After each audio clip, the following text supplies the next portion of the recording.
staff, Carl's with us this evening, they were actually scared to run anyone against the Assemblyman. He is that good. Patrick Gallivan, the good senator, 59th Senate District, New York State, won an overwhelming victory.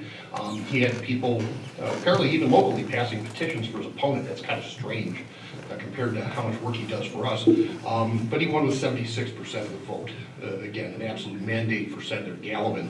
And of course, our Congressman Chris Collins, the 27th Congressional District, handily stayed in place. And that's going to be a double-edged win for this area. Because Chris Collins has very nobly been offered essentially positions to go to Washington, D.C., which he's declined. The congressman has decided he'd rather stay in Congress, he'd rather stay local, he'd rather serve his local constituency here. But he is going to be playing an active member on the transition team. Moving up to our next congratulatory remarks, of course, Vice President Pence, and of course, President Donald Trump. Again, first time this country's going to have some straight and narrow, good-minded leadership going forward for the next 4 and hopefully 8 years. So those congratulations need to go out. And Mr. Supervisor, I have nothing else. Thank you. Councilman Key. Yes, thank you, Mr. Supervisor. Just want to report that last Thursday I attended the Northeast South Towns Waste Management meeting. Andrew Goldstein is the new Erie County Recycling Coordinator. We discussed the current state of recycling plastic bags. Anybody paid attention to the other elections throughout our country? Certain states are actually in the process or have actually banned plastic bags. Plastic bags are just difficult to recycle. They clog up the rollers, the eyes. Essentially, it's a nightmare, especially here in Erie County, because a lot of people will use them as bags to take the recycling cans, boxes, etc. out of their house, put them in the recycling bin, but then it actually creates a problem at the recycling center. So that's something that they're working on. We also just adopted the 2017 into 2018 Memorandum of Understanding between the Northeast South Towns Solid Waste Management Board and Erie County. And we discussed continued discussions regarding e-waste, paint recycling, and also organic recycling, which is something that they're experimenting with, which organic recycling would be for food items or even long clippings, leaves, etc. I also had attended a New York State Model Solar Energy Law and Zoning Consideration webinar, and the statewide goal currently for solar panels in our state is 3 gigawatts. So what they're trying to do is create zoning in accordance with each town's comprehensive plan. So there's a lot of legalities, there's a lot of zoning regulations that come into play, but they're trying to bridge upon the comprehensive plan and implement that to try to create a cleaner future.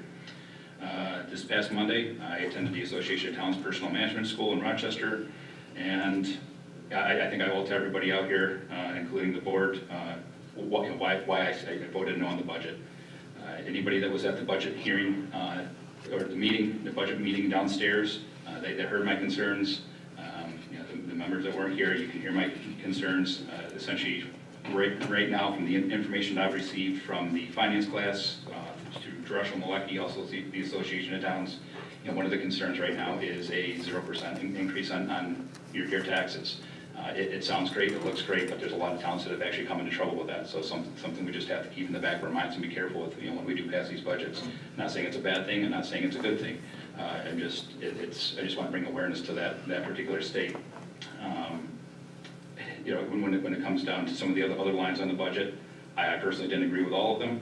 Again, that's my opinion, and so be it.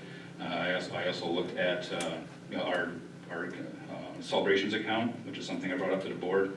I still presume that we need a resolution unless we're going to be moving the funds into another account, but in the celebrations account, which has a line item of $40,000, according to Town Law 64, subsection 14, you need to have a resolution drafted, and once that's passed by the majority of the board, it then is subject to permissive referendum by the public.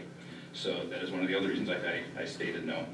And aside from that, after, like the supervisor and others have said, I heard the Veterans Dinner was a success. I actually had another event that night that I couldn't make it to, but it is great to celebrate our veterans.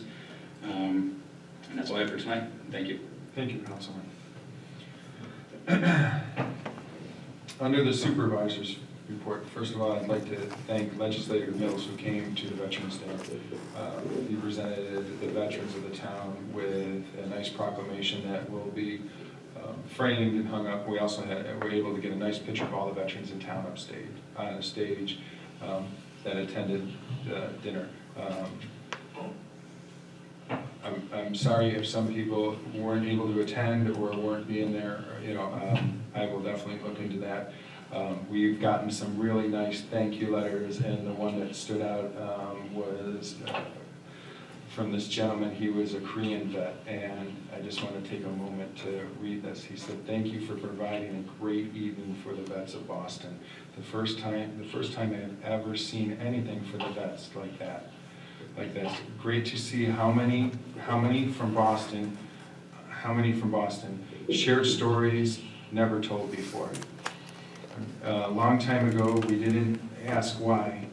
It was what our community needed in our country at the time. It made most of us feel better men. The heroes did not come home. Sad." And he's a proud Korean vet. His name was Robert.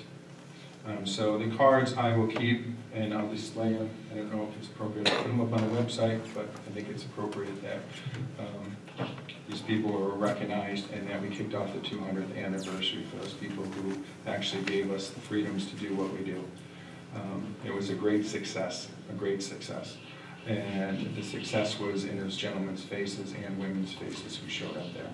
So I just wanted to say thank you to the board and the people who helped out.